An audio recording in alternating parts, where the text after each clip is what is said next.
سلەیمانی ئەو شاری لە مێژووی نەتەوەی کووردا خاڵێکی گەشە و جێگەی شانازی هەر تاچێکی کووردا، چونکە کوانوویەکە بۆ داهێنان و بەرخۆدان. هەر کاتێک ژان دەیگرێ نەوەیەک لەدایک دەبێ جێگەی شانازی نەوەکانی دوای خۆی بێت. لە باوەشی بنەماڵەیەکی ئەم شارەدا و لە دامێنی شاردا لە ساڵی 1944دا مناڵێک لەدایکە بێت و دواترە بێتە سمبولی خۆڕاگری و نەبەزین. ئەو مناڵە نەوشیروان مستەفا ئەمینە، ئەو پیاوەی دوای مردنی جارێکی تر لەدایکە بێتەوە. نەوشیروان مستەفا لە ساڵی 1944 لە گەڕەکی سەرشەقام بەرخانەقای شاری سلەیمانی لە بنەماڵەیەکی ناسرا و ڕۆشنبیری ئەو شارە لەدایک بووە. نەوشیروان مستەفا سەرەتای شەستەکانی سەدەی ڕابردوو دەستی بەکار و چالاکی سیاسی کردووە. یەکەم وێزگەی ژیانی سیاسیشی یەکێتی قوتابیانی کوردستان بووە. کاک نەوشیروان هاوڕێیەکی خۆشەویستم بوو، هەواڵێکی زۆر بەڕێز بوو. ڕاستی من خۆم بەش بە حاڵی خۆم و ئەزانم زۆرش لەوە فێر بووم. زیاتر خوێندنەوەی کوردی و نووسینی کوردی زیاتر لە کاک نەوشیروانەوە فێر بووم. لەگەڵ کاک نەوشیروانە من هەر لە پلەی مەکتەبی متەوەستەوە ئینجا سانەویەوە یەکترمان ناسیوە و یەکترمانە بینی و ئەو وەختە تەبعاً پەنجاکان بوو، سیاسەت و کوردایەتی زۆر ئاسان نەبوو، بەڵام ئەو مەوزوعانەمان بازە کرد هەرچەندە هەمومان گەنج بووین،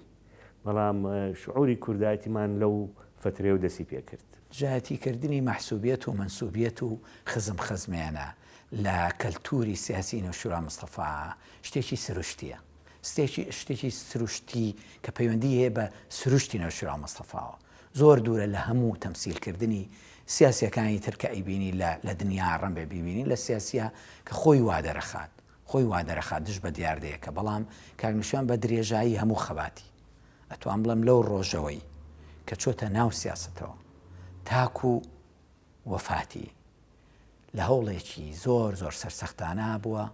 دژ بە مەحسوبیەت، دژ بە منسوبیەت، دژ بە هێنانە پێشەوەی خزم و کەسوکاری، دژ بە ئەوەی کە بە دوو چاوی جیاوازەوە سەیری ئەو کەسانە بکە کە لە دەورێتی. بۆیە هەموو کەسوکارەکەشی ئەگەر کاری سیاسیشی کرد بێ بە هەمان چاوە سیر تێی ڕوانیوە سەیری کرد و وەکو هەموو هاوڕێکە سیاسیەکانی تری و لە بەعزە حاڵەتێکیشە کەمتر لەوان لە ڕووی مافەوە ڕەن بێ وا سیر کرابێ. طبعاً بە جۆرە لە جۆرەکان خەڵک بە کەسوکارەکەشی وتوت تێگەریەوە مەسەن کەسوکاری کاک نەوشیروان نەبوونە ڕەن بێ کەسوکاری بەرپرسێکی ترامران لەم حاڵانە بوون لە وەزایکی ترانە بوون. سەرباری ئەوەی کە کەسوکارەکەی هەموو ئەوانەی کە بەشداریش بوون لە کای سیاسیا بە تایبەتی هەموو خەڵکی بەتوانا بوون، هەموو خەڵکی خاوەن بڕوانامە بوون، یعنی کەسێک نەبوون کە لە کای سیاسیا نامۆ بن، هەموو خەڵک زانێتی خەڵکی متەمەیزن، خەڵکی بەتوانان و قورسترین کاری ڕێکخراوی و کاری پێشمەرگانی و کاری سیاسی کەسوکارەکان لە دەوروبەر لە ناو هاوڕەکانیان ڕەن بە یابێتی بەوان و ئەوان ئەنجامیان دابێ. سەرباری ئەوەش قەت ڕۆژە لە ڕۆژان یەکێ لە هاوڕەکان هەستی بەوە نەکردووە کەسێکی کاک نەوشیروان بە ناحەقی هاتبێتە شوێنێکەوە یا کارێکی پێسپێررابێ. بۆیە ئەتوان بڵێم لە سروشتی نەوشیروان مستەفا خودی خۆیەوە دژایەتیکردنی مەحسوبیەت و منسوبیەت و نهێنانە پێشەوەی کەسوکار، نهێنانە پێشەوەی کەسوکار بە ناحەقی، جاری وا بۆ بە حەقیش کەسوکاری هەر ناوەتە پێشەوە. بۆ من دوایی خۆم هەستی خۆمەوە پێم وایە بە نوێنەرایەتی هەموو خانەوادەکەش حەقمە بیڵێم، چونکە لەگەڵ هەمویان هاوڕان لەسەرەوەی کە دەست خۆش کاک نەوشیروان کە ئەوە نەکردووە. من یەکەم جار کە ناویم بیست لە دۆڵی جافەتی ناویم بیست 1970 لەوێ باسی ڕووداوەکانی ساڵی ڕابردوو ساڵی ڕابردوویان ئەکرد، شێواویەک، بەڕەڵاییەک، پشێویەک، پاشاگەردانیەک لە دۆڵی جافەتی و ناوچەی شارباژێر لە ئارادا بوو، فرە لەشکریش لەوێ بوو، کێشەیەکی زۆر لەو ناوچەیە بوو، کەس بە کەس نەبوو، سەرەتای شۆڕش بوو، کەس نەیتوانی بوو کۆنتترۆلی بکات. کاک نەوشیروان کە چوو بۆ ئەوێ لێپسراوەتی فەرماندەیی هەرێمی سێ شارباژێڕی پێسپێدرا بوو. یەکەم فەرماندەی ئەو هەرێمە ئەو بوو کە چوو بوو بۆ ئەوێ توانی بە هەموو کێشەکان چارەسەر بکات. پێشمەرگەکانی خۆمان هەمیان لێ ڕازی بوون، پێیان وا بوو توانیوەتی کارێکی زۆر چاک بکات. خەڵکی ناوچەکەش زۆر بە چاچی باسییان نەکرد. ئەوەی کە من هەستم پێکرد ئەوە بوو کە جیاوازیەکیان لە نێوان ئەو وەکو سەرکردە لەگەڵ سەرکردەکانی تر دروست کرد بوو. هەستیان نەکرد شتێکەیە جیاوازە، ئەتوانن قسەی لەگەڵا بکەن، لەگەڵی دابنیشن، بیر و بۆچوونی خۆیان دەربڕن، جۆی لێ بگرن و ئەویش جویان لێ بگرێت. ئەمەیان لە سەرکردەکانی پێش ئەو نەدی بوو. لەبەرەوە هەر لەوێەوە من هەستم کرد ئەو ماوە کەمەی کە لەوێ بوو نزیکەی ڕەنگە 2 مانگ بێت، ئەو پەڕەکەی 2 مانگ بێت، کاریزمای خۆی سەپاند بوو بەسەر خەڵکەکە، هەم بەسەر پێشمەرگە هەم بەسەر خەڵکی ناوچەکە.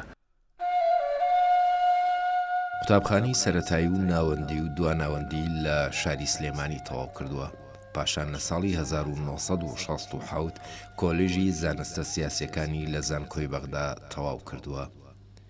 لە سەرەتای ساڵانی 60ەکانی سەدەی ڕابردووەوە لە ڕیزەکانی یەکێتی قوتابیانی کوردستاندا چالاکانە کاری کردووە. لە ساڵی 1963 و 1964 بۆتە ئەندامی سکرتارەتی یەکێتی قوتابیانی کوردستان. لە ساڵی 67 بۆتە ئەندامی لقی سلێمانی پارتی دیموکراتی کوردستان. لە ساڵی 1962 گۆڤاری ڕزگاری دەرچووە و نەوشیروان مستەفا خاوەنی امتیازی ئەو گۆڤارە مانگانێ بووە. لەبارەی ئەم گۆڤارەوە کە 13 ژمارەی لە ماوەی زیاتر لە ساڵێکدا لێ دەرچووە،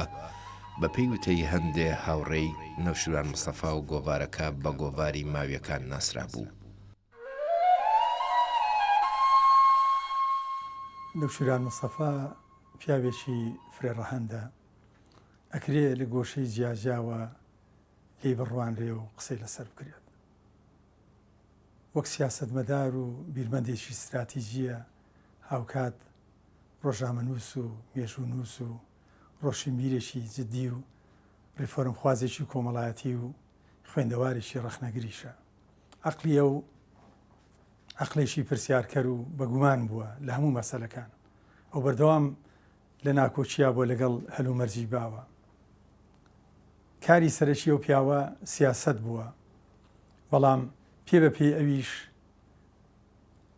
کاری لە بواری ڕۆشنبیریا کردووە. ئەتوانین بڵێین پرۆژە ڕۆشنبیریەکانی تەواوکەری کارە سیاسیەکانی بوون بە ئاڕاستەی خەمبڵاندنی بیری نەتەوەیی و چەسپاندنی ناسنامەی کوردبوون و کوردایەتی.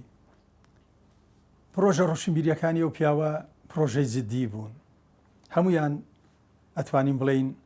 کەلێنێکی گەوریان لە کتێبخانەی کوردی پڕ کردوتەوە. هاوکات ئەو هەوڵی داوە چوارچێوەیەکی زانستی و واقعی بۆ مێژووی ڕۆشنبیری ئێمە، بۆ مێژووی سیاسی ئێمە بدۆزێتەوە. بۆ نمونە لێکۆڵینەوەی باو تا سەردەمێکی پێشوو بۆ مێژووی ڕۆشنبیری کوردی، مێژووی ئەدەبی کوردی ئەوە بۆ کە هەمان ئەو پۆلێنەی کە داهێنراوی ڕۆژاوا بووە لە وڵاتی ئێمەشا بەکارهێنرا، واتە قۆناغەکان دابەشکراون بەسەر کلاسیشی و ڕۆمانسی و ریالیزم و پاشتری سۆشیالیزم. بەڵام ئەو تێگەیشتنی تازەی هێنایەکایەوە کە جیاواز لەوانەی پێشخۆی دابەشی کردو بەسەر چەند قوتابخانەیەکە، قوتابخانەی شعری گۆران، پاشتر قوتابخانەی شعری کرمانجی باکوور، پاشتریش قوتابخانەی شعری بابان یاخود بڵین کرمانجی کوردی ناوەڕاست کام لەهجەی ئەم ناوچەیە.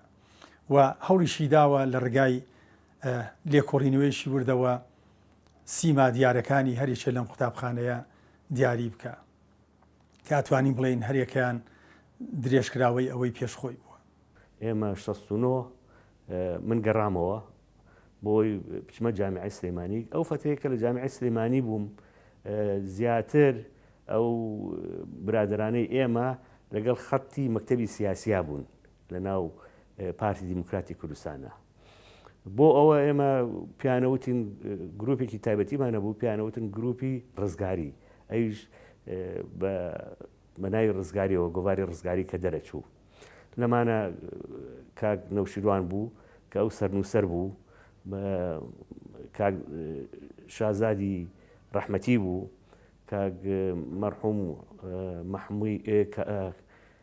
مەحمووی مەلاعیزەت بوو کۆمەڵێک لە برادرانی تر بە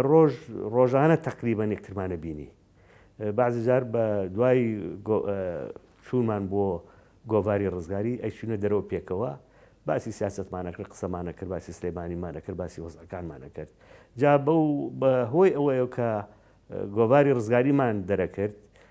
تقریبان ڕۆژانە ئەو فترەی کە لە سلەیمانی مابوومەوە تاوەکو چوومەوە بۆ خۆنگەن تاوەکو کاک نەوشیروانی چوو بۆ ئەوروپا یەکترمان زوو ئەبینی ئەو وەختەوە ئەزانم مەسئولی لقی سلەیمانی بوو لە سیاسەتە و پەیوەندی تقریبان ڕۆژانەمان هەبوو یان هەموو ڕۆژێک یەکترمان ئەبینی من لەو فترەیە زۆر معجب بووم بە کاک نەوشیروان چونکە بۆم دەرکەوت تا بڵی کاتبێکی چاکە و مێژوزانێکی چاکیشە بە تەفسیل مێژووی کوردی بۆشی ئەکردینەوە بە تەفسیل ئەو بوارانەی کە ئەمانیستیا بنووسین لەگەڵمانە مناقشەیە کرد و باسیە کرد و اقتراحاتی بۆ کردین جگەل لەوە کاک نەوشیروان زۆر حەزی لە سیاسەت و سیاسەتی کوردایەتی و تاریخی کوردایەتیە کرد ئەو شتانەی هەموو بۆ ڕوونەکردینەوە و ڕۆژانە یەکترمانە بینی ڕۆژانە باسی ئەو مۆزوعانەمانە کرد لە عینی وەختیشا هەرێکەمان بە پلەی ئەو وەختەی حیزبایەتی کاروباری خۆمانە کرد.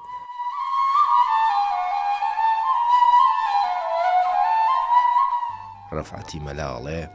دیارە ئێمە بازنەیەکی ڕۆشنبیریمان هەبوو لە شاری سلێمانی کە زۆر جار لە بارەگای گۆڤاری ڕزگاری کۆ بووینەوە کە لەلایەن ئەو گەنجە شۆڕژگەڕانی ئەو سەردەمەوە ئەم حەلقانە دروست کرابوون و کاک نەوشیروان دەوری سەرەکی هەبوو تێیدا کە لەو گەنجانەی ئەو سەردەما کاک نەوشیروان بوو مەحمووی مەلاعیزەت بوو فوادی مەلا مەحموود بوو سمکۆ فەتحوڵڵا و من و حەمە چاوشین و کۆمەڵێک گەنجی تر بووین کە مام جەلال دەهات محازەراتی ئەداینێ لەو محازەراتانەدا زیاتر وەک باو بوو کتێبەکانی ماومان دراسە کرد ڕەفعەتی مەلا لە درێژەی قسەکانی داڵێت ئەم هەڵقە ڕۆشنبیرانە لە کۆتاییدا بۆ بنەمایەک بۆ دروستبوونی کۆمەڵی ڕەنجدەرانی کوردستان بێگومان ئەم جیلەی ئێمە ینی ئەو تاقمەی ئێمە کە وەختی خۆی دەستی کرد بە خەبات و تێکۆشان ڕەنگە لە شاو هەموو شۆڕشەکانی گەلی کووردا لە قەرنی ڕابردووە لە هەمویان زیاتر فیداکاری کردبێت و قوربانی دابێت و زەرەری لێکەوت بێ بەڵام بۆ خۆشبەختی ئێمە بە ئاماژی خۆمان گەیشتین وڵاتەکەمان ڕزگار بوو داگیرکەری لێ دەکرا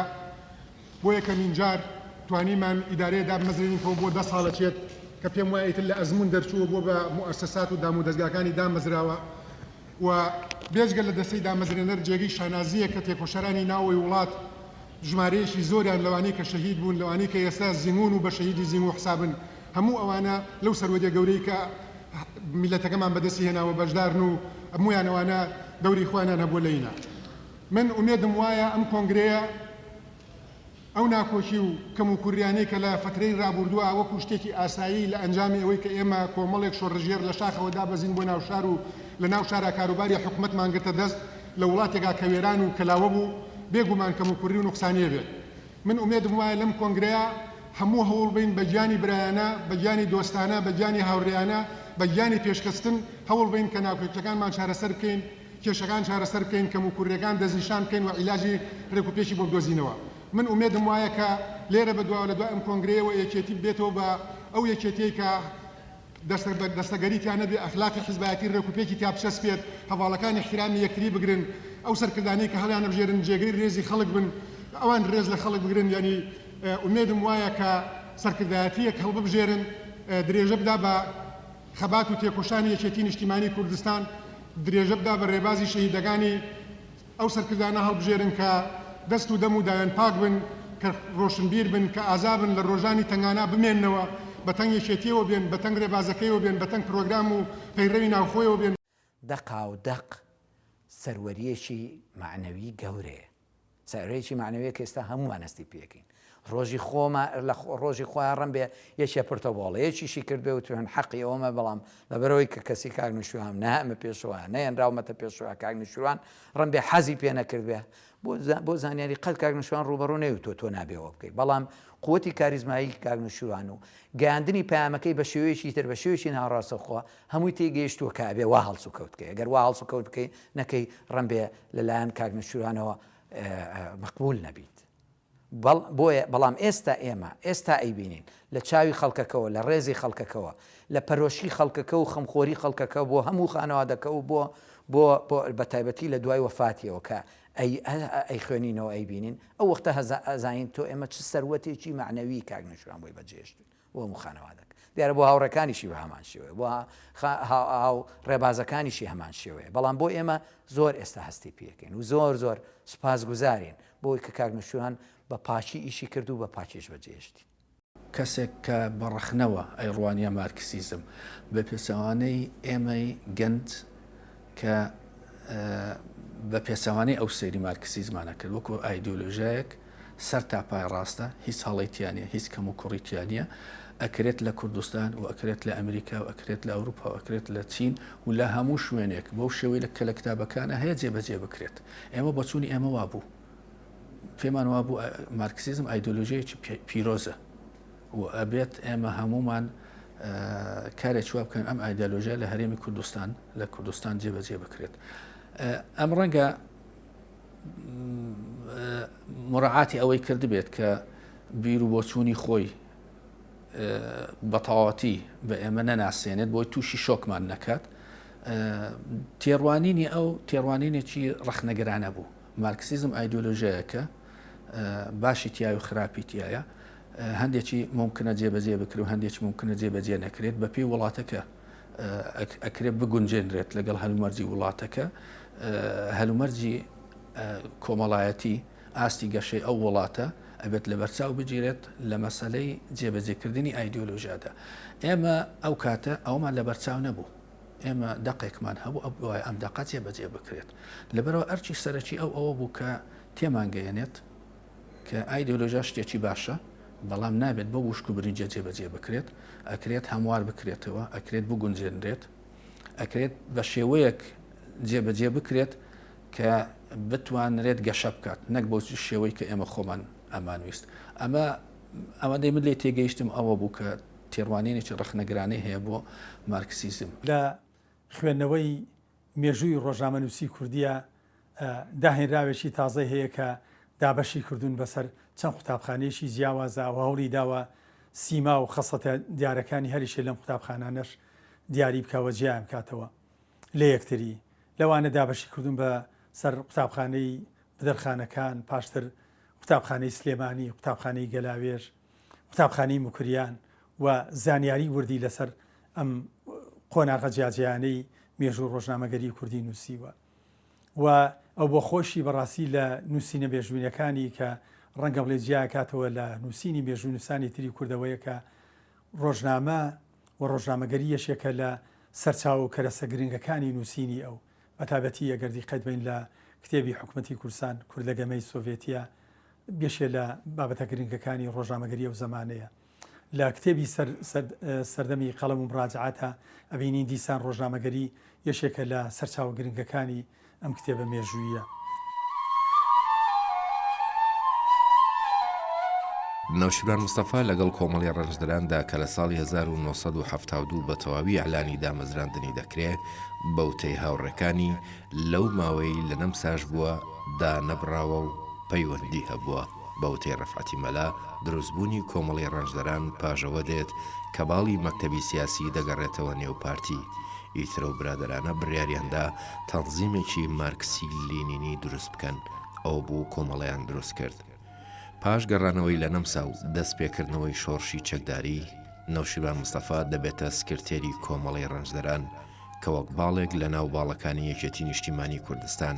کە تازە دامەزراوە کار دەکات. جگە لە خەباتی چەکداری و پێشمەرگایەتی نەوشیروان مستەفا لەگەڵەوەشدا ئەو کاتە کە گۆڤاری کۆمەڵە دەرەچوو زۆربەی نووسینەکانی خۆی لەوێ بڵاو دەکردەوە. لە 64 کاگنەوشیوان لە دەرەوە نەبوو ئێمە لە دەرەوە بووین ئێمە وەختە کە ئەچوینە دەرەوە زوور بەمان ئەوانەی کە خەڵکی سلێمانی بوون یان خەڵکی کوردستانی عێراق بووین ئەبووین بە ئەندامی کۆمەڵی خوێندکارانی کورد لە ئەوروپا کۆمەڵی خوێندکارانی کورد کۆمەڵێک بوو کاموو کوردی پارچەکانی کوردستانی گرتبەوە و ساڵانەوە مؤتەمەر و چالاکیمان هەبوو و تقریبان تەنها ڕێکخراوی کوردی بوو لە دەرەوەی وڵات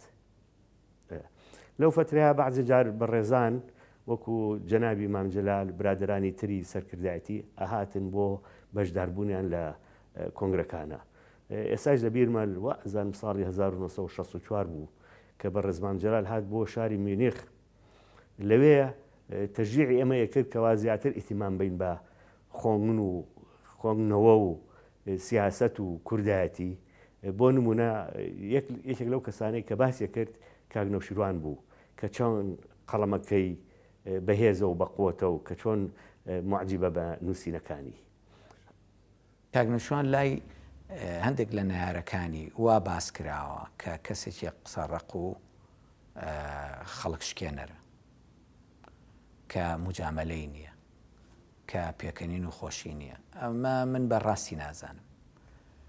ئەم شتە ناتوانانی بە هیچ جۆرە تەعمیمی بکەی ینی گشتاندن بکەی بۆ هەموو هەڵسوکەتی نەوشیروان مستەفا کاگنەوشیروان لەگەڵ ڕەن بێ گروپێکی لە خەڵک لە شێوەیەک لە خەڵک لە ئاکار و کردەوە و ئەخلاقێکی تایبەتی خەڵکیە قسە ڕق بوو بێ یان قسە لە ڕوو بوو بێ یا شکێنەر بوو بێ بۆ چێ بۆ کەسانەی کە متەمەلق بوون ماستاوکەر بوون هاتوونەتە بەردەمی ویستویانە کارێکی ناڕەوە و ناپەسەند بەسەر کاگنەوشیروان نابڕوە بە دووسێ قسەی سەوز و سوور بە دڵنیایی لەو کاتە پێویستە هەموو سەرکردەیەک مجاملە لەگەڵ شتیوانەکە ڕاستەخۆ ئەو کەسە بڵێ ئەو قسەیەکی ناپەسەند و نادروستە لەو حاڵەتانە ئەتوانی بڵێ کاگنەوشیروان قسەی ڕق بووە بەڵێ قسەی ڕق بووە لەگەڵ خەڵکی خراپە لەگەڵ خەڵکی گەندەڵە لەگەڵ خەڵکێکی ناپەسەندە کاگنەوشیروان مجاملەی نەبووە بەڵێ بەڕاستی من بمەڵێم کەمترین مجاملەیە بووە وەکو سەرکردەیەکی سیاسی مجاملەی بۆ هەبێت من بە تەسەووری خۆم نەبوونی مجاملەی کاگنەوشیروان لە سیاسەتە یەکێکە لە هۆکارە گەورەکانی سەرکەوتی نەوشیروان مستەفا ئەوەی کە هاتۆ بۆ لای کاگنەوشیروان و هەر پەیامێکی پێبوو بێ ڕاستەخۆ کاگنەوشیروان پەیامەکەی لێ وەرگرتووە و گوێی لێگرتووە ئەگەر ڕێی بدایە بەوەی کە ئەمە خودی مرۆڤ خۆی وایە ڕێی پێ بدەی بەوەی کە هەموو ویستەکانی ناو خودی مرۆڤ دەستەبەر بێ و جێبەجێ بێ و فەراهەم بێ بۆ ئەو کەسە بە جۆرە لە جۆرەکان هەندانی بەرامبەرەکەتە بۆ زۆر ئاکار و کردەوە و سیفەتی ناتەندروست هەندانێتی بۆ جۆرێک لە گەندەڵی دەستدان بە پشتی هەر کەسێکە بە شێوەیەک لە شێوەکان ڕەم بێ ئەو کەسە هێندەی ئەو سەرکردەیە بە خۆت نەبێ بۆیە کە ویستێکی دەربڕیوە بە شێوەیەک لە شێوەکان کاگنەوشیروان یا بێدەنگ بۆ یا قەت مجاملەی بەرامبەرەکەی نەکردووە بەس ئەگەر شتێکی باش و بێ لەگەڵیا بە تەئکید وەڵاممانەوە و ئیستیجابێکی جاویشی وەرگرتووە لە کاگنەوشیروان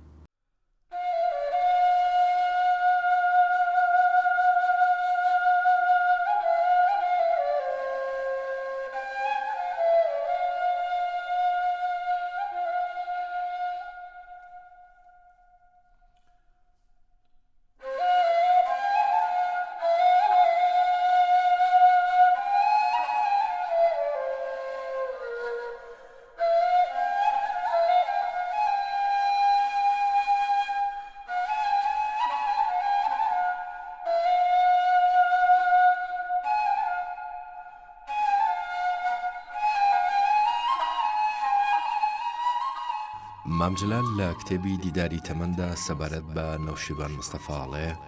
ڕاستیەکەی من لە ناو ئەو برادرانەی لە ناو کۆمەڵەدا کاریان دەکرد پێم وابوو نەوشیروان هۆشیارترینیان بوو پێم وابوو کاو گەنجێکی هەڵکەوت و زیرەک کوڕی باش و عەقڵی باشە و چاک دەنووسێ لە پاشان پێم وابوو کورتپەروەرێکی ڕەسەنە واتە ڕەسەنیەکی هەبوو لە کورتپەروەریدا بیرروباوەڕ و تیۆری و فەلسەفەی بەکاردەهێنا بۆ خزمەتی جەماوەری کورد و کوردستان و کوردایەتی و خەباتی میلەتی کورد و ڕزگارکردنی جوتیار و ڕەنجدەرانی کوردستان وەگە و جۆرە مارکسیانە نەبوو کە هەڵواسرا بێت بە جوڵانەوەی شوێعیەوە بە قسە و بیرروباوەڕ دابڕابێت لە جەماوەر ئەوانە ڕەسەنین کە پەل و ڕیشەکەیان هەڵدەکەنرێ و هەڵدەواسرێ بەدارەکانی ترەوە ئەوانە هەڵواسراوەکانن نەوشیروان لەو کەسانەیە کە هەڵواسراو نییە لەو کەسانەیە ڕەگ و ڕیشەی داکوتراوە لە ناو کۆمەڵی کوردەواریدا و بیرروباوەڕی مارکسی لینینی و سۆشیالیست و هەموو ئەو بیرروباوەڕانە بۆ خزمەتکردن و ڕزگارکردنی جەماوەری خەڵکی کوردستان و ڕەنجدەران و کرێکاران و جوتیاران و خەڵکی زۆر لێکراو بەکاردەهێنێت. ئەو دژی توندڕەوی ئایدۆلۆژی بوو ئەوەندەی پێکرابێت هەوڵی ئەوەیەدا کە توندڕەوی لە ناو ئێمەیان نەهێڵێت بەڵام ئەمە کاتی ئەویست کەمە ڕاهاتمن لەسەر ئەو مەسەلەی توندڕەوی و نەمەنەتوانێت خۆمانی لێ ڕزگار بکەین تەنانەت ئێمە دژی ئەوە بین کە گوێ لە گۆرانیش بگرین گۆرانیەکان هەمووی هی بورژوازیەکانە ئێمە کەسانێکی شۆڕژێرن پەیامێکی جیهانیمان هەیە نابێت گوێ لە مۆسیقا و لە گۆرانی بگرین ئەمە هی بورژوازیەکانە هی دەرەبەگەکانە بەڵام وردەوەردە کاری لەگەڵ ئێمەیە کردو لەگەڵ هەموو کادرەکانە توانی بیرکردنەوەمان بگۆڕێت بۆ نمونە سعاتێک پێش دەستپێکردنی پەخشی رادیۆ لە 1970 بەدواوە سعاتێک پێش ئەوە تەرخان کراو بۆ سرودی شۆڕش جێرانە هەموو جار ئێمە دائانێشتین جۆمانەگرت لەو سرودە شۆڕش جێرانەیە خۆمان تیا ئەبینیەوە و ئەمە توندڕەوتری شیە کردین چکە دنیا لای ئێمە لە ڕووی هونەریەوە تەنها سرود بوو ئەم هات شتێکی کرد کە ئێمە بە دڵنیایە یەکەم جار زۆرمان پێ ناخۆش بوو ئەوش ئەوە بوو لەگەڵ ئێمە قسەی نەکرد بەڵام لەگەڵ ڕاگەاندن قسەی کردبوو کە دنیا هەر سرود نییە دنیا هەر شەڕ نییە دنیا هەر هەڵگرتنی تفەنگ نییە دنیا هەر ئەوە نییە تەقە بکەیت لە دوژمن دنیا گۆرانیە و شعرە و خوێندنەوەیە و نوکتەیە و قسەی خۆشە و ئەو شتانەشی تایە لەبەرەوە وتی لە باتێ و ئێوە هەموو ڕۆژ سعاتێک سرودی شۆڕش جێرانە لێبدەن گۆرانی لێبدەن گۆرانی هەڵپەرچی ئەوانەی لێبدەن ئێترێمە زۆرمان یەکەم جار زۆرمان پێ ناخۆش بکە سعاتێک پێش پەخش رادیۆکە بکەینەوە جۆمان لە گۆرانی بێت جۆمان لە گۆرانی هەڵپەرچێ بێت دواتر وردەوە دەڕاهاتین و وردەوەردە وازمان لەو توندڕەویە هێنا وردەوەردە کاری بۆ ئەوە کرد کە کاریگەریە ئایدۆلۆژیەکان لە سەرمان کەم کاتەوە زۆرتر جەختێک کردە سەر مەسەلە نەتەوەیەکە زۆرتر لە مەسەلە چینایەتێکە هەرچی کتێبە مێژوویەکانی ئەویشە هەمویان ئەتوانین بڵین کەم و زۆر بۆ مەرامی سیاسی نووسراون و ئەو هەوڵی داوە ڕاستی لە باسکردنی ئەو مێژوانەیە حکایەتخوان نەبێ بە تەنیا جێڕانەوەی ڕووداوەکان نەبێ هەوڵی داوە شیکردنەوە و لێکدانەوەی بردی بۆ زۆر لەو ڕووداوە مێژوویانە کردووە و مەرامی سیاسی و ئامانجی سیاسی هەبووە لە دەستنیشانکردنی ئەو کتێبانەیە بۆ نمونە یەشێ لەو کتێبانەی کتێبی کورد و عەجەمە کە ڕووداوی کۆبوونەوەی حیزبی دیموکرات لە شاری نەغەدەیە ئەوە بۆ بەمای پرسیار بۆ ئەو و گەڕاوە بە دوای شێشە مێژوویەکانی نێوان بە تایبەتی کورد و ئازەری کە پێش شێشەی نێوان کورد و حکومەتی مەرکەزی لە ئێران دەستی پێ کردووە و توانیوەتی وەڵامێکی زۆر جددی وە پڕ بە پێسی خۆی باتەوە لە ڕێگای جێڕانەوەی ئەو مێژووە لە کۆنەوە توانین بڵێن لە سەدەی 19 بەدواوە و جێڕانەوەیشی زۆر ورد وە شیکردنەوە لێکدانەوەی زۆر وردشی لەو کتێبەیان دەستنیشان کردووە کتێبێکی تری میرایەتی بابان لە نێوان بەرداشتی ڕۆم و عەجەمە دیسانم کتێبەش بەڕاستی بێمەڵامەت نییە لە دەورانی شەڕی ناوخۆی کوردستانی عێراقە بڵاوبۆتەوە نووسراوە ئەم کتێبەش دیسان بۆ خۆی بەڕاستی پند و عیبرەتە کە شەڕی نێوان براکان لە میرایەتی بابانە بوو بەمایە ئەوەی کە هەم سەری خۆیانی خواردووە هەم سەری میرایەتەکەی خۆشیانی خواردووە دیسان کتێبی حکومەتی کوردستان کورد لە گەمەی سۆڤێتیا دیسان یەشێکە لە کتێبە بەنرخەکانی کە دیسان تەجەبەی کوردی ڕۆژهەڵات نیشانەیە کە پشتبەستنێکی زۆر بە عاملی خارجی ئەبێتە مای ئەوەی کە ڕاستی کورد تووشی زەرێریشی گەورە بێت چکە کورد ئەتوانین بڵین بە پلەی یەکەم پشتی بەست بوو بە هەبوونی یەشێتی سۆڤێت و هێزەکانی لە کورسانی ئێرانە بەڵام پاش کشانە و هێزانەوە بوو ئەو دەسەڵاتە کوردیە کە بە ناوی حکومەتی میلی کوردستانەوە لە ناوچەی بەهاباد و بە تاپتی کوریانە دامەزرێنرا نەیتوانی بەرگەی هێرشە بەربڵاوەکانی حکومەتی پاشایەتی ئێران بگرێت. من خۆم شخصی ترسی ئەو نییە کە تورک بێت ئەم وڵاتە داگیرکانی حتا ئەگە داگیری شکرەگەر بەغامان بەدەستەوە بێت ئێمە بەشێک بین لە بەغا لە ڕێگەی بەغا واچینەوە بەگشت تورکیا بۆ نمونە بۆ باسکە مێسە مەسەن هەموو نەوتی ئەوەی کە لە تورکیا سەر بکرێت لە عێراقێکردن بە قیمەتێکی هەرزان ئەو نەوتەی کە لە عێراقەوە ئەدنێرێ بۆ دەرەوە بە خەتێکە ئەڕواکە بە تورکیا ئەڕوات تیجارەتی عێراق هەمووی لە ڕێگەی تورکیاوەیە ئەگەر ئێمە لە بەغا شەریک بین تورک هات وڵاتەکەمانی داگیر کرد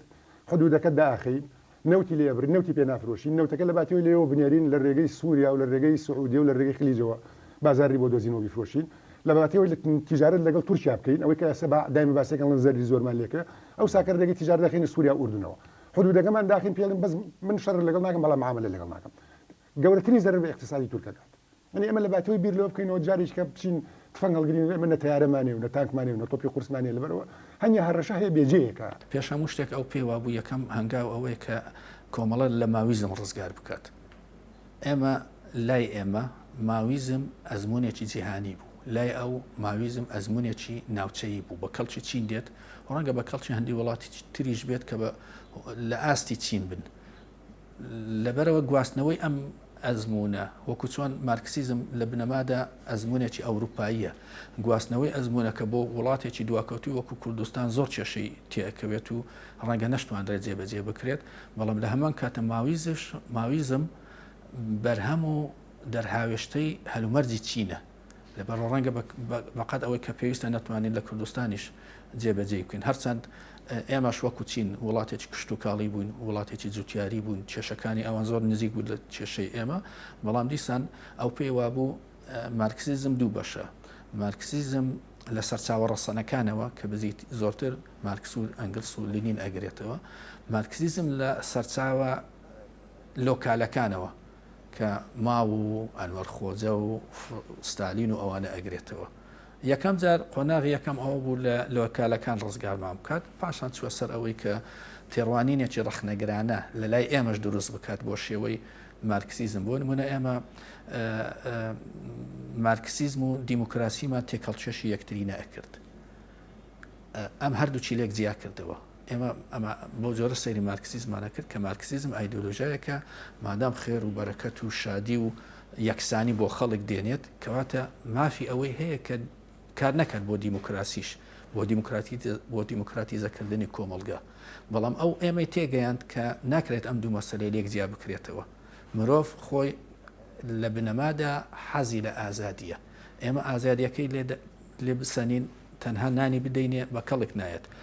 سۆسیالیزم تەنها نان نییە بەڵکو بێت نان و ئازادی بێت هەمیشە وشەیەکی هەبوو زۆر بەکاریە هێنا ئەیوت مارکسیزم گەڕ و گول بووە هۆکەشی بۆ ئەو ئەگەڕێتەوە کە لە وڵاتە سۆسیالیستەکانە بەتابەتی لە یەکێتی سۆڤێت و بلۆچی کۆمۆنیست زۆر بە خراپی جێبەجێ کراوە. ناوشیران مستەفا لە کتێبی لە کەناری دانوبەوە بۆ خڕی ناوزەنگ سەبارەت بە هاتنەوەی بۆ بەشداریکردن لە شۆڕەش لە لاپەڕە هەفتادا ئاڵێ پێشەوەی ڤێنا لە ساڵی 1975 بەجێبهێڵم بۆ خواحافیزی سەردانی هەندێ مامۆستا و ناسراوم کرد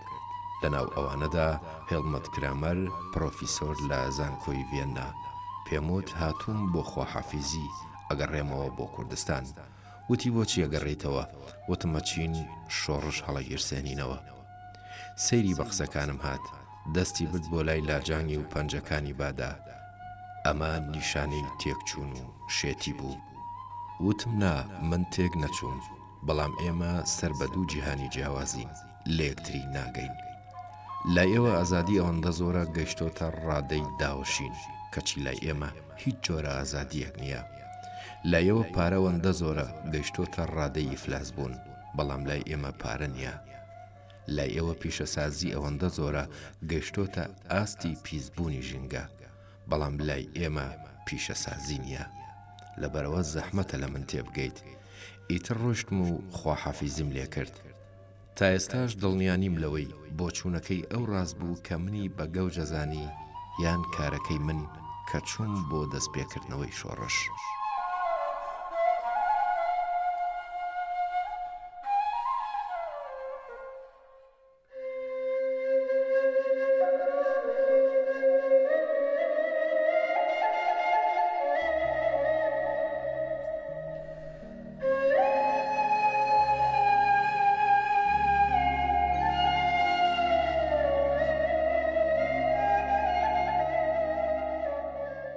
مامۆستا برایم و کاک نەوشیروان ئەوەی کە من ملاحەزەمە کرد و ئەم بینی ئەوە بوو کەوا مامۆستا برایم کاک نەوشیروانی زۆر خۆشەویست و زۆر معجمیش بوو بە نووسینەکانی و ئەو کورزانێکی زۆر باشە ینی لە زمانی کوردیا کە ئەنووسێت هەروەها زۆر معجب بوو بە کتێبەکانی کە تاریخی کتێبە تاریخیەکانی ئەینووسی و خۆشی شێویست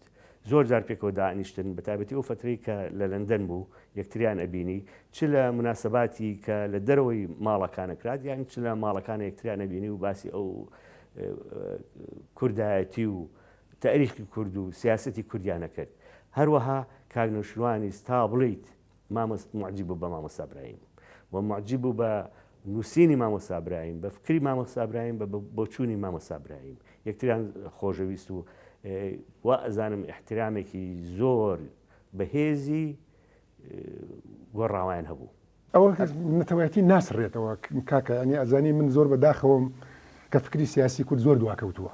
ئەویش ئەگەڕێتەوە بۆی کە موسەقەفەکانی کورد بەشی زۆریان زمانی ئەژەمی زمانی بێگانە نازانن تاوەکوونیە هین بن بەشی زۆریان نە ئینگلیزی زانن نە عەرەبی زانن نەینەزانن کۆلکە فارسیێکی نەزانن یا کۆلکە عەرەبیەکە زانن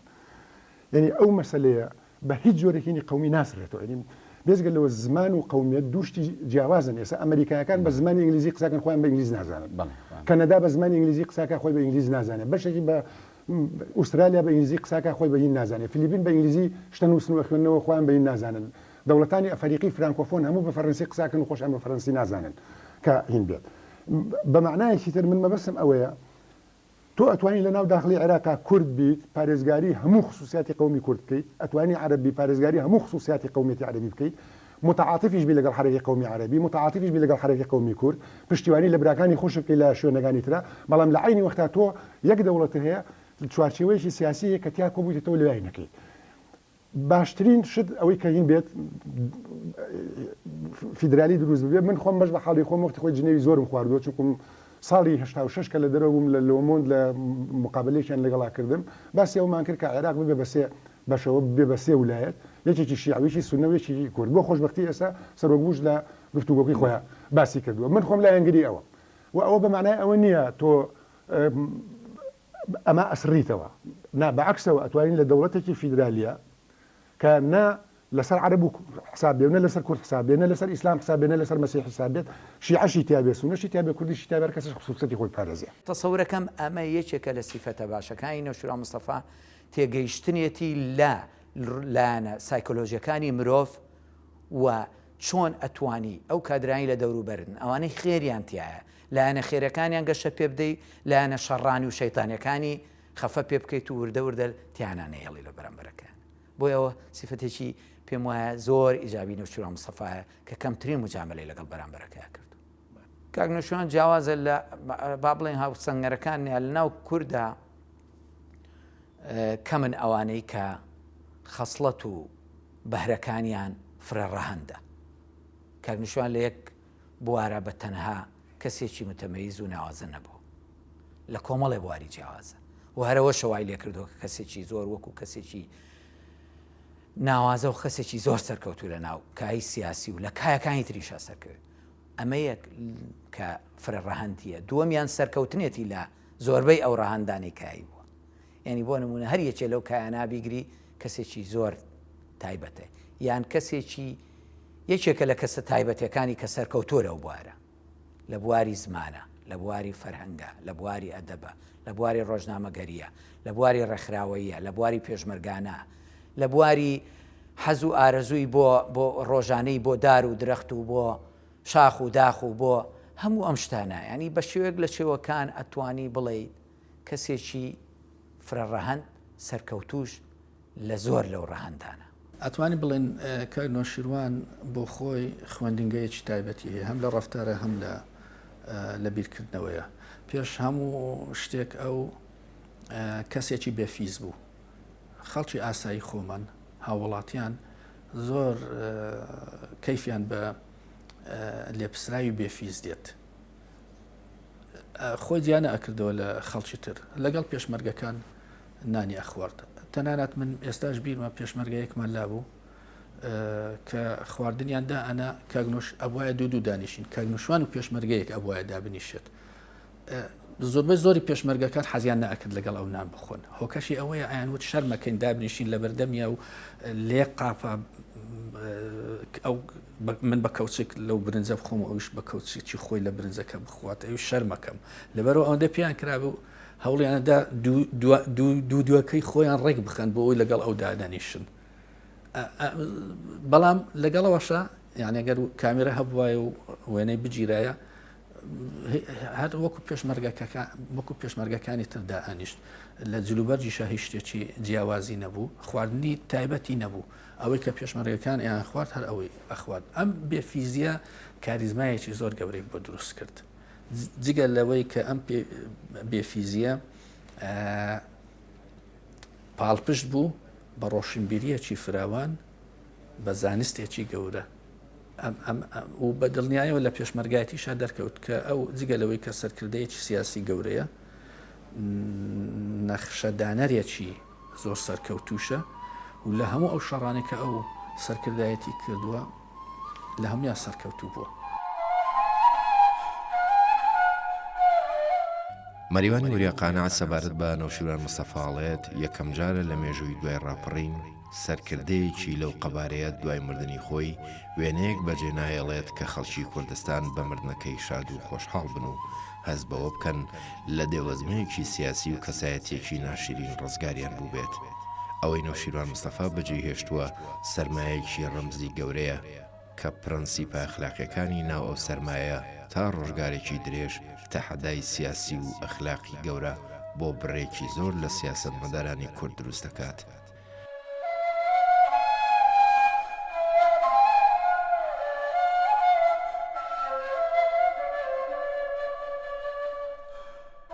بەرەبەیانی 19 ئایاری 2017